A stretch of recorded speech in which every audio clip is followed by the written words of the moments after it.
Escuchamos esta palabra de San Pedro en su primer discurso a la multitud en el día de Pentecostés. Nos da las etapas de este misterio de resurrección. Lo anuncia partiendo de las Escrituras.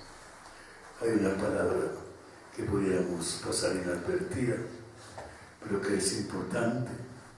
Dice Pedro a los que lo están escuchando: pongan atención, escuchen con atención mis palabras. ¿Por qué? Porque son palabras de Dios. Él nos dice que todo esto sucedió por un plan que Dios preveía. Ese plan salvador que lo explica todo y en el cual tenemos que enmarcar nuestra vida y todos esos misterios.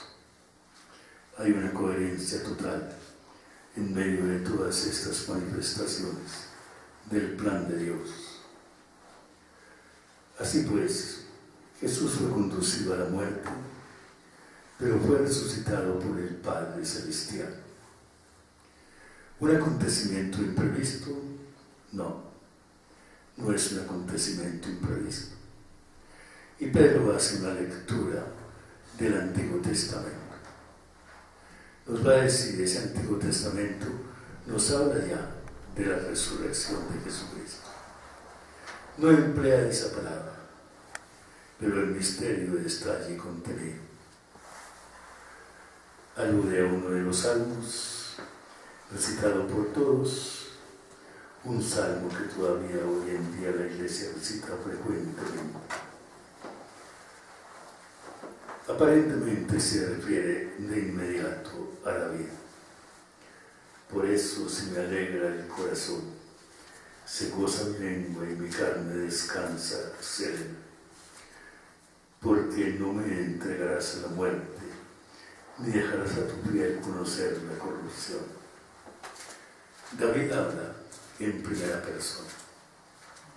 Está seguro de que va a morir, pero que no va a conocer la corrupción.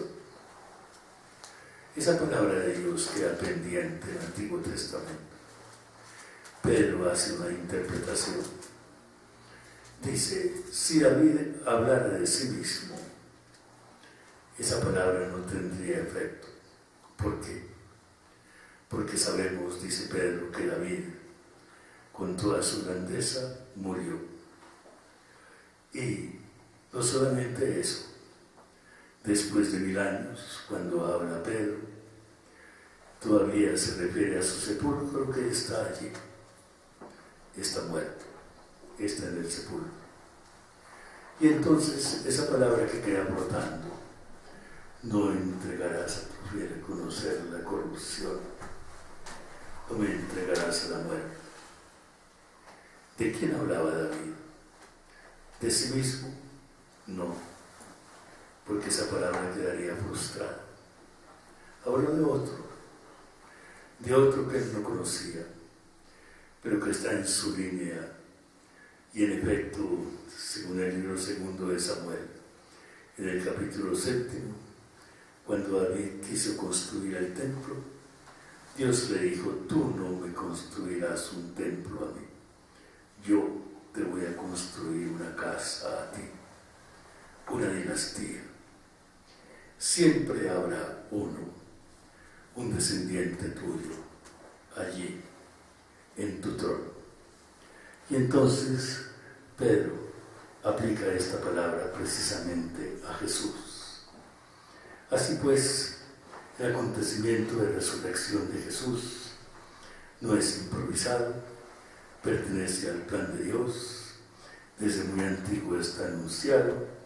Todo esto es lo que están viviendo todos ellos que escuchan esta palabra que Pedro dice a toda la multitud en aquel día solemne de Pentecostés. A Jesús fue a quien Dios, ese Dios es el Padre, resucitó, y de eso todos nosotros somos testigos.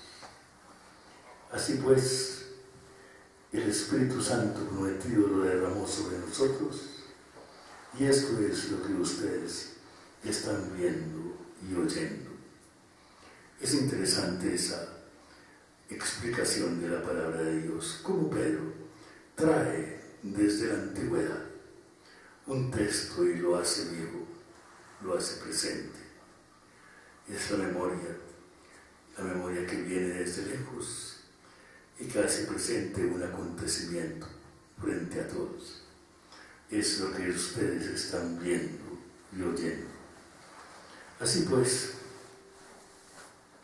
la iglesia primitiva vivió este acontecimiento de resurrección de Jesús, lo anunció como acontecimiento central del plan salvador, lo anunció como acontecimiento que necesariamente tenemos que aceptar, creer, entrar en él y vivirlo. Y entonces el Evangelio nos va a hablar de ese día maravilloso de la Pascua de la Resurrección y del capítulo 24 de San Lucas. Ustedes tienen la Biblia y todos. Yo les voy a pedir que la abran allí en ese capítulo 24 del Evangelio según San Lucas. Yo mismo me voy a permitir abrirlo.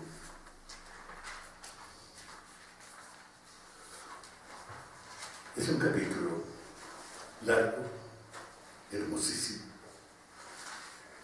Es un día. Empieza en un amanecer y termina en un anochecer. Todo lo que pasa en un día. Desde el comienzo, el primer día de la semana empieza diciendo, muy de mañana, fueron al sepulcro llevando los aromas que habían preparado, pero encontraron que la piedra había sido retirada del sepulcro. Así pues, muy de mañana, van las mujeres allí al sepulcro, de madrugada, todavía oscuro. ¿Cómo termina? Los últimos versículos, allá al final, las últimas líneas. Los sacó, ¿quién? Jesús. ¿A quiénes? A los discípulos.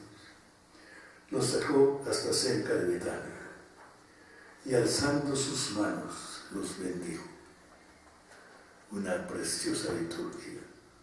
Un sacerdote que levanta las manos para bendecir.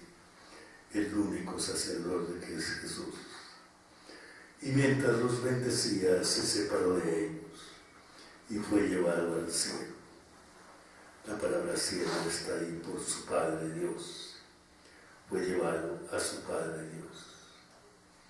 Ellos, después de postrarse ante él, se volvieron a Jerusalén con gran gozo y estaban siempre en el templo bendiciendo a Dios. Eso fue en la noche. Pasó pues ese día grande de la resurrección. Para San Lucas en su Evangelio, ese día cubre toda la vida cristiana. Ese día cubre toda la vida del cristiano. Empieza por un amanecer, por el primer contacto que se tiene con el misterio de la resurrección. Ese acontecer que es el día de nuestro bautismo. Ahí empieza. Y se desarrolla toda nuestra jornada, toda nuestra vida. En una incesante búsqueda de Jesús, un encuentro con Él, una escucha de su palabra, un caminar juntos, mucho trecho de la vida, sin reconocerlo, pero sintiendo que había fuego en su palabra. Un reconocer a Jesús en un sacramento, el sacramento de la Eucaristía. Un volver a la comunidad que se había abandonado, volver donde los hermanos, a pesar del cansancio de la jornada, de la oscuridad de la noche, con premura, corriendo, volver a Jerusalén. Eso es la vida cristiana. Y dentro de esto está esta narración maravillosa del Evangelio de este domingo, que es la narración de los discípulos de Emaús. En la primera parte está esta búsqueda de Jesús, búsqueda inútil de Jesús. Querer encontrar al Jesús de antes. Ahí sí que querían encontrar muerto en un sepulcro, un cadáver y nada más. No encontrarlo, porque Él no está muerto sino vivo.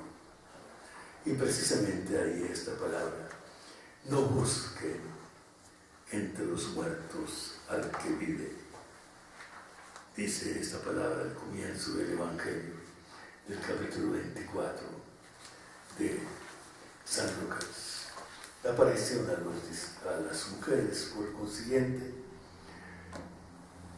la llegada de Pedro al sepulcro, y en el versículo 12, con todo Pedro se levantó y corrió al sepulcro, se inclinó, pero solo vio los lienzos y se volvió a su casa, asombrado por lo sucedido, pero sin respuesta. ¿Qué respuesta hay para él? ¿Qué respuesta hay para nosotros? Y empieza esta narración cautivante, una de las más hermosas que tiene toda la palabra de Dios. Ese texto es maravilloso, hermoso, la manera como está contado por un maestro que es precisamente San Lucas.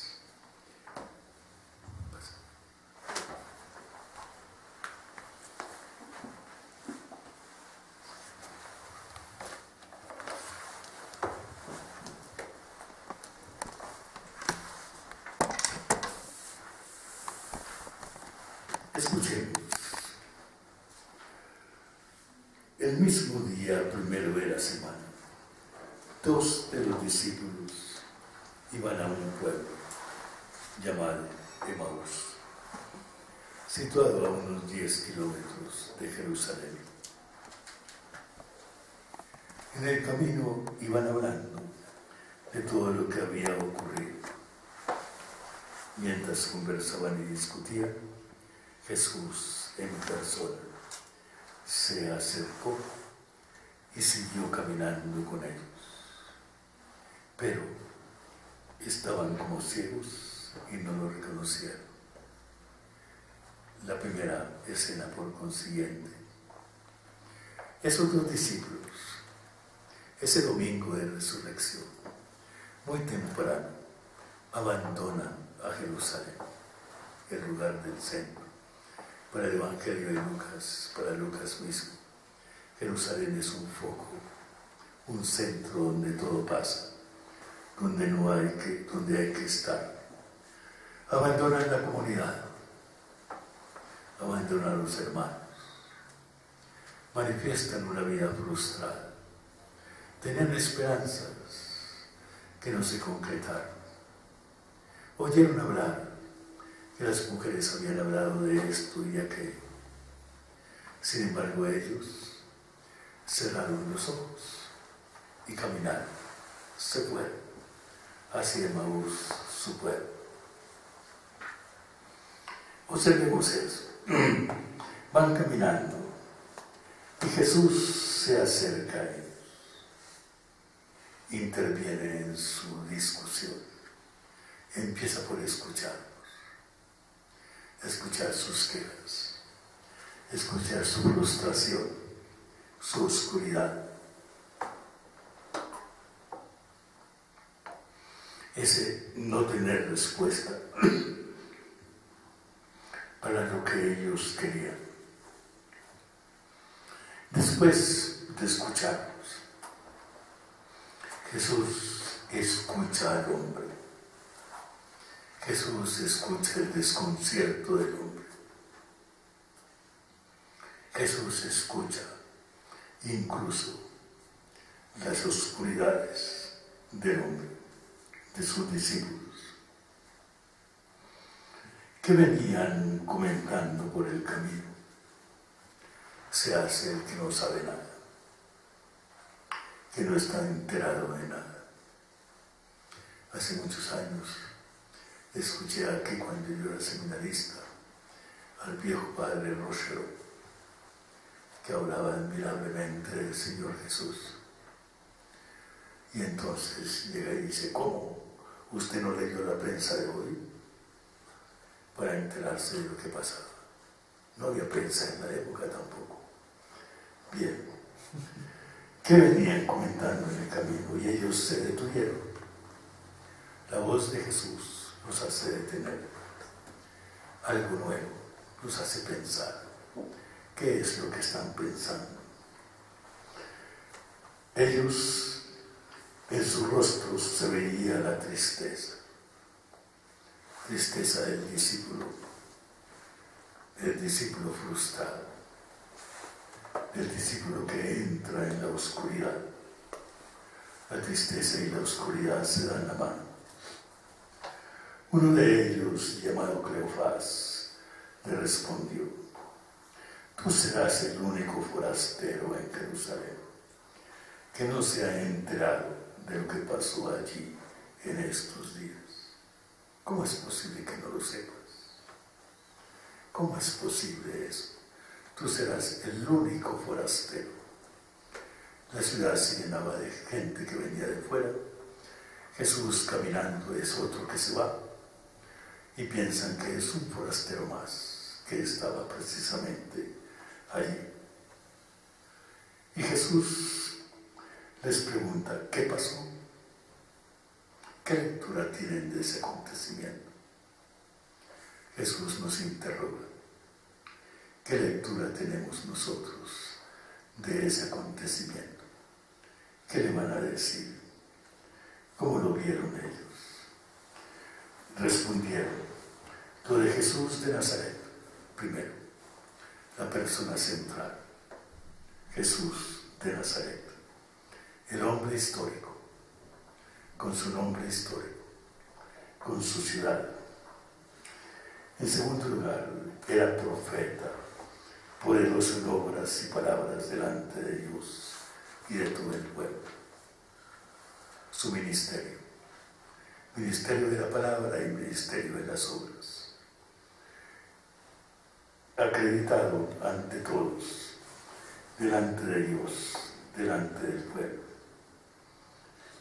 Nuestros sumos sacerdotes y nuestros jefes lo condenaron a la muerte y lo crucificaron. Ya eso se sabía. Ellos, los sumos sacerdotes, los del Antiguo Testamento, los que debían haber leído el misterio de Jesús, lo hubieran debido descubrir. Ellos torcieron ese misterio, no lo aceptaron, quisieron borrarlo, quisieron acabar con él. ¿Qué esperanza tenían ellos? Nosotros esperábamos que Él fuera el liberador de Israel. Tenían una falsa esperanza. Jesús no había venido a eso.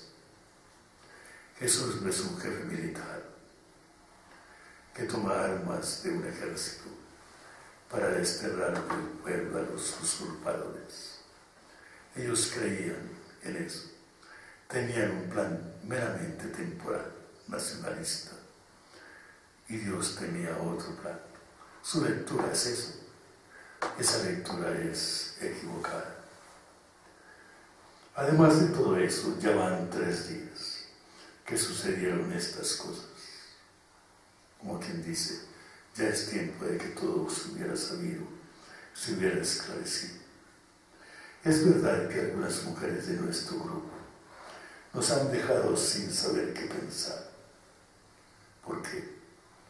Porque fueron de madrugada al sepulcro y al no hallar el cuerpo de Jesús, volvieron diciendo que se les habían aparecido unos ángeles y les habían asegurado que Él está vivo. Esa palabra se puede subrayar con un gran resaltador, porque es la palabra central de toda la narración. Les aseguro que Él está vivo. presente. No que estaba vivo, sino que está vivo hoy. No es el difunto que ellos buscaban. No es el difunto sin remedio que los dos discípulos creían. Él está vivo. Dijeron que está vivo, por consiguiente,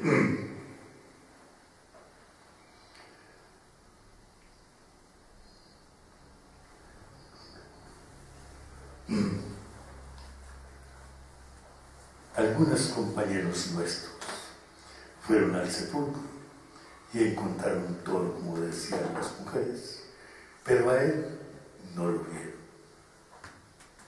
A él no lo vieron. Quisieron verlo, pero no lo vieron. El camino de la fe no es ese.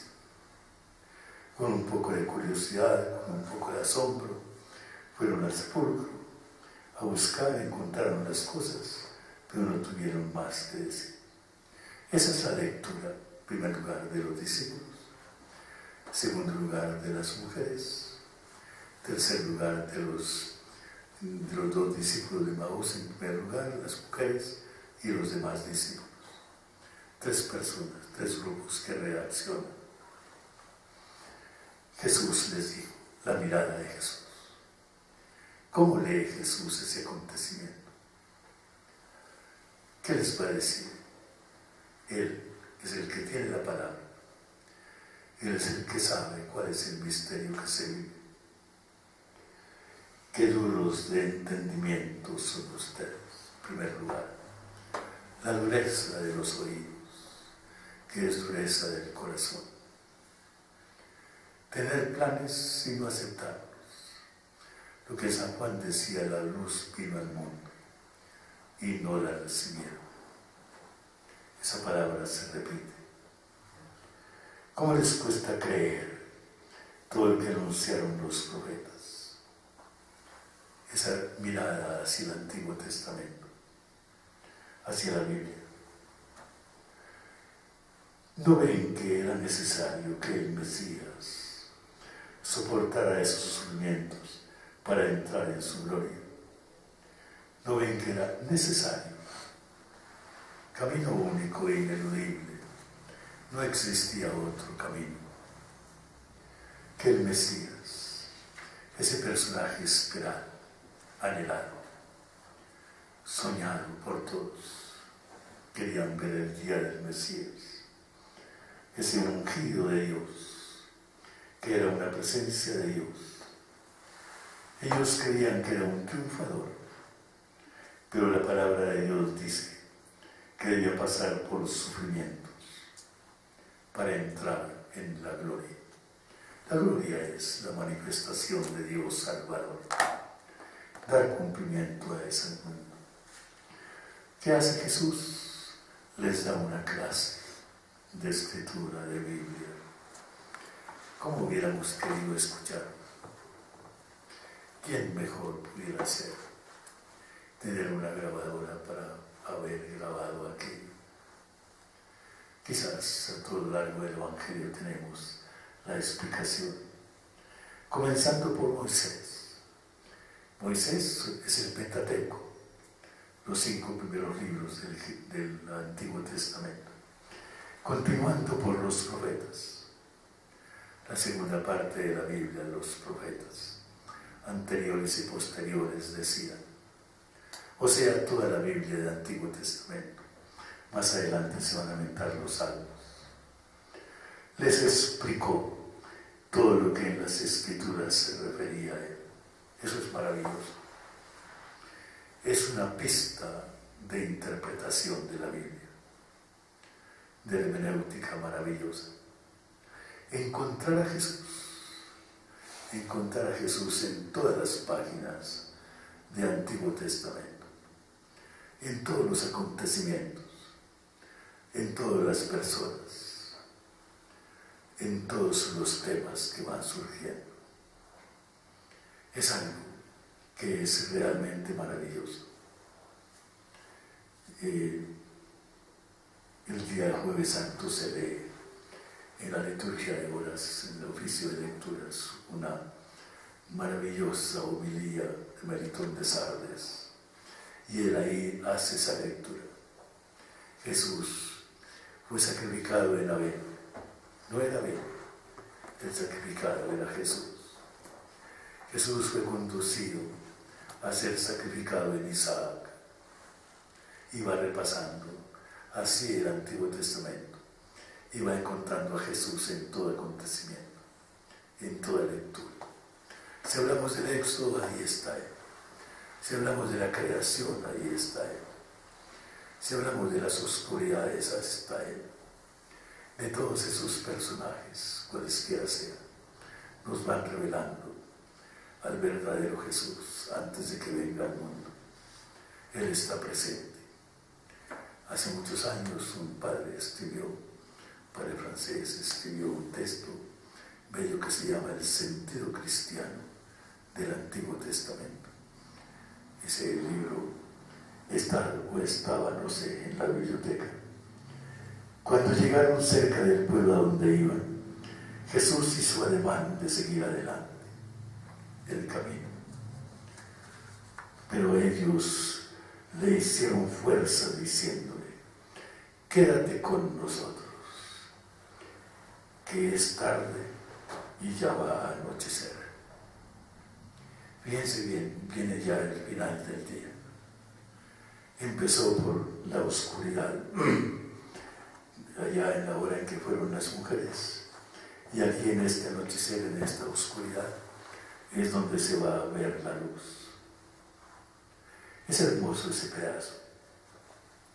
Jesús se ha hecho necesario para ellos. Es imprescindible. Le abren la puerta de la hospitalidad. Quieren que esté en su casa, que no se vaya. Quédate con nosotros. Hay un canto que habla precisamente de ese: quédate con nosotros. Hermoso. Él entró y se quedó con ellos. Dos palabras históricas, momentos puntuales de esta escena. Y estando a la mesa, tomó el pan, pronunció la bendición, lo partió y se lo dio. Ustedes conocen esas 4 palabras fundamentales. No las olviden nunca, las palabras de la Eucaristía. Donde quiera que las encontremos, está hablando de Eucaristía. Los 4 verbos de Jesús: tomó el pan en sus manos. Segundo, pronunció la bendición. O sea, hizo una oración. No es que le hubiera hecho alguna señal al pan, no, sino que pronunció una oración. Oración dirigida al Padre. Esa oración empezaba por bendito, Baruch. Empezaba por esa palabra, dirigida a Dios Padre, como oraban los judíos siempre. Pronunció la bendición, lo partió, ese único pan que va para todos, y se lo dio. O sea, allí hubo una Eucaristía. Al punto se les abrieron a ellos los ojos y lo reconocieron, pero él desapareció de su vista. Desapareció de su vista, pero ahí estaba, y ahí está. Está en 2 manifestaciones. En la palabra de Dios que habla de él, en el pan partido y distribuido, que es él. Es ahí donde hay que buscarlo. No hay que buscarlo en ninguna otra parte. Hay que buscarlo precisamente allí. Entonces se dijeron el uno al otro: no es cierto que a lo largo del camino iba él encendiendo el fuego en con nuestro corazón con sus palabras, a medida que nos mostraba el sentido de las Escrituras. La palabra de Jesús que enciende el corazón. Recuerden ustedes a Jeremías cuando hablaba de esa palabra, que para él era fuego ardiente en su corazón. que no podía resistir y no podía él apagar, que tenía que comunicar. Si eso le pasaba a Jeremías, ¿qué no le pasaría a Jesús mostrando esas palabras? En ese mismo momento se pusieron en camino y regresaron a Jerusalén.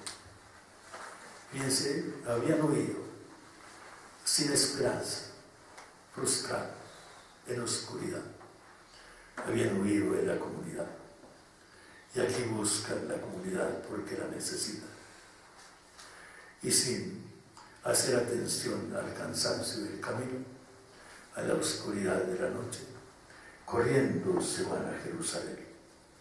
Encontraron reunidos a los 11 y a los demás compañeros que estaban diciendo: es verdad, el Señor resucitó, se apareció a Simón. Ellos, por su parte, contaron lo que les había pasado en el camino y cómo les había dado a conocer al partir el pan. Esta narración es maravillosa. Esa narración está, según algunos técnicos, hecha conforme a la técnica del quiasmo. Esto es una primera sección, un punto central y una segunda sección. La primera escena se corresponde a la última, la segunda a la penúltima y así. Y en el punto central hay una frase que no tiene correspondiente, pero es esa. Y esa frase es precisamente esa que les decía. Les dijeron que Él está vivo. No dijo está resucitado, sino Él está vivo. ¿Dónde encontrarlo vivo? Ahí está la respuesta. Tenemos 3 signos de la presencia viva de Jesús. Primero, la palabra, pero una palabra leída conforme debe leerse. Una palabra que quiere encontrar sentido. Una palabra escuchada. Una palabra insinuada por Jesús en el corazón. Es lo primero. En segundo lugar, el sacramento. Buscar a Jesús en el sacramento, en la Eucaristía. En ese momento bellísimo. Hay pinturas. Caravaggio tiene una pintura formidable, bellísima, en una iglesia de Roma, sobre la Eucaristía, sobre ese momento. El momento en que los discípulos de Maús descubren a Jesús. Jesús se desaparece, se les va. Y les dice: no me busquen como lo querían buscar, búsquenme allí. Es ahí donde me van a encontrar. Y en tercer lugar, en la comunidad. La palabra, el sacramento, la comunidad. Son los 3 signos grandes de la presencia de Dios. Así pues, tenemos una lectura hermosa para este domingo. Lectura de Pascua. Lectura que quiere iluminar nuestra vida. ¿Quiénes son los discípulos de Maús hoy? Nosotros. ¿Por qué camino vamos? Por el camino de la vida. Buscando respuestas, sí. Caminando en la oscuridad muchas veces. Haciendo interrogantes también. Asombrándonos también. Tenemos a nuestra mano la palabra de Dios. Tenemos en nuestra mano los sacramentos. Tenemos en nuestra mano la iglesia, la comunidad de hermanos. Estamos viviendo profundamente eso. ¿Cuál es la oración que vamos a decir al Señor? Esa que decían los discípulos de Maús: quédate con nosotros. El Señor entró a la casa y se quedó, dice el texto. Esto es exactamente lo que hoy le decimos. Y le vamos a repetir por consiguiente, como nos hacía decir San Polemnes: queremos, Señor Jesús, que nos bendiga con su Hijo, la Santísima Virgen María. Amén.